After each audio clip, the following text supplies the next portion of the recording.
নমস্কার বন্ধুরা, তিয়াশাস রেসিপিতে সকলকে স্বাগত জানাই। শীতের শুরু হতে না হতে বাজার কিন্তু ফুলকপিতে পড়ে গেছে, আর তাই আমি আজ নিয়ে চলে এসেছি দুর্দান্ত স্বাদের ফুলকপির একটি নিরামিষ রেসিপি। বানানোর পদ্ধতি একেবারে নতুন, তবে একদমই সহজ ও সাধারণ। বাড়িতে থাকা সাধারণ কয়েকটি ঘরোয়া মশলা দিয়ে এই রান্নাটা কিন্তু অনায়াসেই তৈরি করে নেওয়া যায়। অনেক রকমেই তো ফুলকপি রান্না করে খেয়েছে, তবে একবার এই সাধারণ কিছু ঘরোয়া মশলা দিয়ে রান্নাটা তৈরি করে দেখবেন। স্বাদ যেমনই হবে দুর্দান্ত, তেমনই সুগন্ধে পুরো ভাত খাওয়া হয়ে যাবে। শুধু ভাত নয়, এটা রুটি, লুচি, পরোটা বা যে কোনো কিছুর সাথেও খেতে দুর্দান্ত লাগে। রান্নাটা তৈরি করার জন্য প্রথমেই আমি এখানে একটা ফুলকপি নিয়েছি। এবার ফুলকপিগুলোকে দেখুন আমি এইভাবে ছাড়িয়ে নিচ্ছি, আর যেগুলো একটু বড় সেগুলোকে আমি একটু দু টুকরো করে নিচ্ছি। মোটামুটি একটু মিডিয়াম সাইজ করে কেটে নিচ্ছি, একদম বড়ও না আবার একদম ছোটও হবে না। দেখুন এইভাবে কেটে নিয়েছি। এবার এগুলোকে একবার ধুয়ে নেব। এবার গ্যাস অন করে কড়াই বসিয়ে কিছুটা জল গরম হতে বসিয়ে দিয়েছি। জলটা যখন এভাবে গরম হতে শুরু করবে তখন এভাবে নুন দিয়ে মিশিয়ে নেব। এবার এখানে ফুলকপিগুলো দিয়ে দিলাম। এবার ফুলকপিগুলো দিয়ে একটু নাড়াচাড়া করে মিশিয়ে নেব, আর ফুলকপিগুলো একটু ভাপিয়ে নেব। খুব বেশিক্ষণ কিন্তু সেদ্ধ করা যাবে না। এবার একটু নাড়াচাড়া করে জলটা একটু ফুটতে দেব। জলটা যখন এইভাবে ফুটতে শুরু করবে তখন আবারও একটু এভাবে নাড়াচাড়া করে নেব। অনেক সময় কিন্তু ফুলকপির ভেতরে পোকা থেকে থাকে, তো এভাবে যদি গরম জলে ভাপিয়ে নেওয়া হয় তাহলে পোকাগুলো বেরিয়ে যায়, আর ফুলকপির যে একটা গন্ধ থাকে সেটাও চলে যায়, আর গ্যাস অম্বলের সমস্যাও কিন্তু হয় না। তো ফুলকপিগুলোকে আমি তুলে নিয়েছি। এইবার এই কড়াইতে দিয়ে দিলাম ছোট চামচে 2 চামচ সর্ষের তেল। তেলটাকে ভালোভাবে গরম করে নিয়ে এবার এর মধ্যে ফুলকপিগুলো দিয়ে দিচ্ছি। অল্প একটু নুন আর অল্প একটু হলুদের গুঁড়ো দিয়ে দিচ্ছি। নুন আর হলুদ গুঁড়ো দিয়ে এবার ভালোভাবে মিশিয়ে নেব। মিশিয়ে নিয়ে এবার আমি এখানে নিয়েছি 2টো টমেটো। টমেটোগুলোকে 2 টুকরো করে দিয়েছি, আর দিয়ে দিলাম 2টো কাঁচা লঙ্কা। আর লঙ্কার পরিমাণটা কিন্তু অবশ্যই আপনারা আপনাদের স্বাদ অনুযায়ী দিয়ে দেবেন। তো টমেটো আর লঙ্কাটা দিয়ে একটু নাড়াচাড়া করে নিয়ে একটা ঢাকনা দিয়ে 2 মিনিট মতো রান্না করে নেব। দেখুন ফুলকপিগুলো ভাজা ভাজা হয়েছে, তবে আরও একটু ভাজা হবে। তবে টমেটো আর লঙ্কাগুলো দেখুন ভাজা হয়ে গেছে। টমেটো আর লঙ্কাগুলো আমি তুলে রাখছি।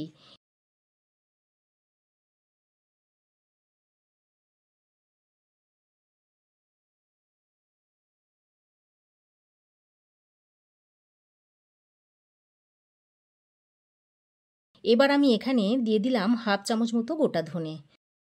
তো আবারও সব কিছু ভালোভাবে মিশিয়ে নেব। ফুলকপিটা এখনও কিন্তু একটু ভাজা বাকি আছে, তাই ঢাকনা দিয়ে আরও 2 মিনিট মতো রান্না করে নেব, আর ধনেটাও কিন্তু ভাজা হয়ে যাবে। তো 2 মিনিট ঢাকনা দিয়ে রান্নাটা করে নিয়েছি, আর দেখুন ফুলকপি কিন্তু বেশ ভাজা ভাজা হয়ে গেছে। তো এবার আমি ফুলকপিগুলোকে তুলে নেব।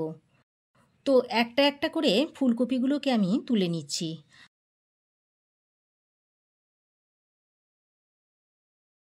আর ধনেটাও কিন্তু ভাজা হয়ে গেছে। এবার এই ধনেগুলোকেও আমি একটু তুলে নিচ্ছি। তো এই টমেটো, লঙ্কা আর ধনেটাকে আমি একসঙ্গে রেখে দিচ্ছি। এবার এগুলোকে একটু ঠান্ডা করে নেব। এবার এই কড়াইয়ের মধ্যে আবারও আমি দিয়ে দিচ্ছি ছোট চামচের প্রায় 2 চামচ মতো সর্ষের তেল। তেল ভালোভাবে গরম হয়ে এলে এখানে আমি দিয়ে দিচ্ছি আলু। এখানে আমি কয়েকটা আলুকে 2 টুকরো করে ডুমো ডুমো করে কেটে নিয়েছি। আলুগুলো দিয়ে এবার একটু নাড়াচাড়া করে মিশিয়ে নেব। এবার একটা ঢাকনা লাগিয়ে আলুগুলোকে আমি প্রায় 4 থেকে 5 মিনিট মতো ভেজে নেব। তো এদিকে দেখুন আলুটা ভাজা হতে থাকুক, আর এদিকে আমি ততক্ষণে মশলাটা তৈরি করে নেব। তো দেখুন ওই ভাজা মশলাগুলো ঠান্ডা হয়ে গেছে। তো এগুলোকে একটু মিক্সিং জারের মধ্যে নিয়ে নিচ্ছি। সঙ্গে দিয়ে দিচ্ছি কয়েক টুকরো আদা। এখানে আমি প্রায় হাফ ইঞ্চি মতো আদাকে একটু ছোট ছোট করে টুকরো করে নিয়েছি। আর টমেটোর খোসাগুলোকে আমি এবার ছাড়িয়ে নিচ্ছি। তো টমেটোর খোসাগুলো বাদ দিয়ে দিলাম। এবার এগুলোকে আমি দেখুন একদম মিহি করে পেস্ট করে নেব। তো দেখুন আমি মিহি করে পেস্ট বানিয়ে নিয়েছি। এবার এটাকে এক সাইডে সরিয়ে রেখে দিচ্ছি। আর এদিকে দেখুন ঢাকনা দিয়ে মিডিয়াম ফ্লেমে 4 থেকে 5 মিনিট মতো আলুগুলোকে ভেজে নিয়েছি। দেখুন আলু কিন্তু খুব সুন্দরভাবে ভাজা হয়ে গেছে, আর আলুগুলোকে কিন্তু খুব ভালোভাবে এইভাবে ভেজে নিতে হবে। তো এবার আলুগুলোকে তুলে নিচ্ছি। এবার আলুগুলো তুলে নিয়ে ফোড়নে দিয়ে দিচ্ছি একটা তেজপাতা ছিঁড়ে, একটা শুকনো লঙ্কাকে 2 টুকরো করে দিয়ে দিচ্ছি, আর দিয়ে দিচ্ছি হাফ চামচ মতো গোটা জিরে। এবার ফোড়নটা নাড়াচাড়া করে কয়েক সেকেন্ড ভেজে নিতে হবে। যতক্ষণ না একটা ফোড়ন থেকে সুন্দর ফ্লেভার বেরোতে শুরু করছে। তো ফোড়নটা ভালোভাবে ভেজে নিয়ে এবার আমি যে মশলাটা তৈরি করে রেখেছিলাম ওইটা দিয়ে দিলাম। মিক্সিং জারটা ধুয়ে অল্প একটু জলও দিয়ে দিলাম, সাথে দিয়ে দিলাম হাফ চামচ মতো হলুদ গুঁড়ো আর হাফ চামচ মতো কাশ্মীরি লঙ্কার গুঁড়ো, আর দিয়ে দিলাম স্বাদ অনুযায়ী নুন। আর তরকারির সমস্ত নুনটা কিন্তু আমি এই পর্যায়ে দিয়ে দিলাম। এবার সব কিছু ভালোভাবে নাড়াচাড়া করে মিশিয়ে নিয়ে একটা ঢাকনা দিয়ে মশলাটাকে প্রায় 3 থেকে 4 মিনিট মতো কষিয়ে নেব।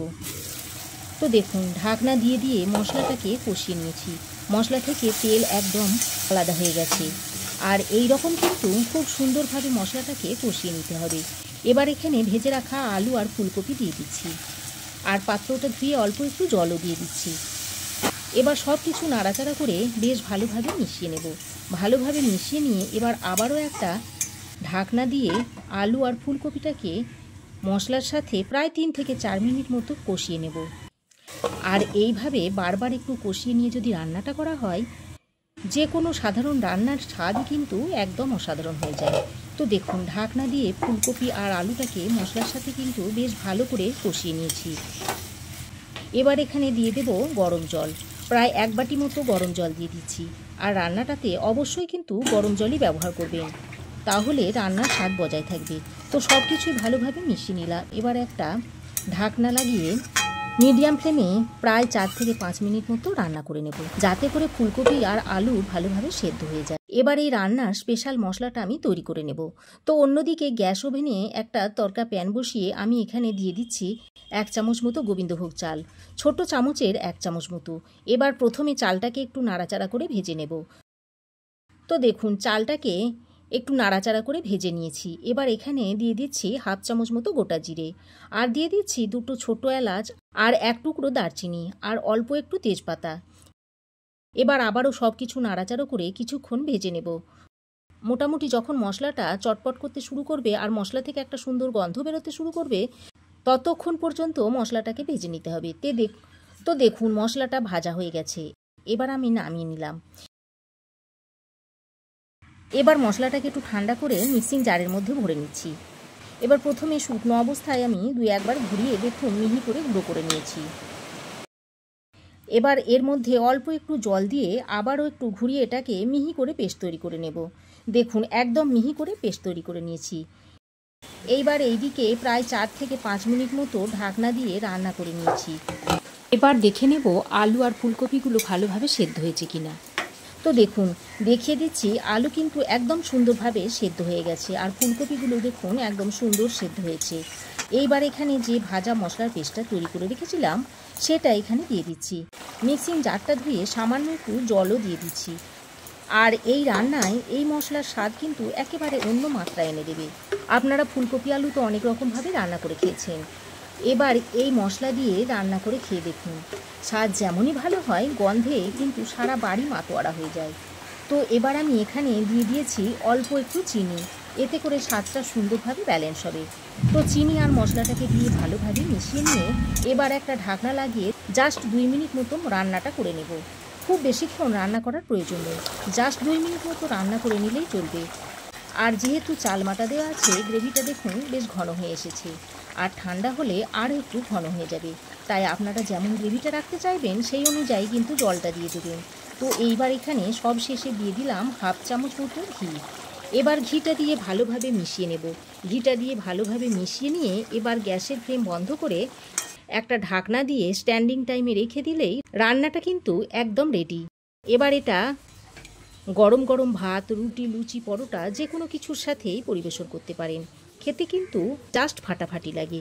অবশ্যই এইভাবে একবার বানিয়ে দেখবেন, না হলে কিন্তু এর স্বাদ আপনারা বুঝতে পারবেন না। তো বন্ধুরা, রেসিপি কেমন লাগলো অবশ্যই কমেন্ট করে জানাবেন, আর ভালো লাগলে প্লিজ একটা লাইক দিয়ে দেবেন। আর চাইলে অন্য বন্ধুদের সঙ্গেও শেয়ার করতে পারেন, যাতে করে এই রেসিপিটা সকলের কাছে পৌঁছে যায়। আর চ্যানেলে যদি নতুন বন্ধু হয়ে থাকেন তো চ্যানেলটাকে প্লিজ সাবস্ক্রাইব করার অনুরোধ রইল, আর পাশে থাকা বেল বাটনটি অন করে রাখবেন, যাতে করে আমার সমস্ত ভিডিওর আপডেট আপনার কাছে সর্বপ্রথম পৌঁছে যায়। তো আজ এই পর্যন্ত, আবার দেখা হবে অন্য কোনো রেসিপিতে। ততক্ষণে ভালো থাকবেন, সুস্থ থাকবেন। ধন্যবাদ।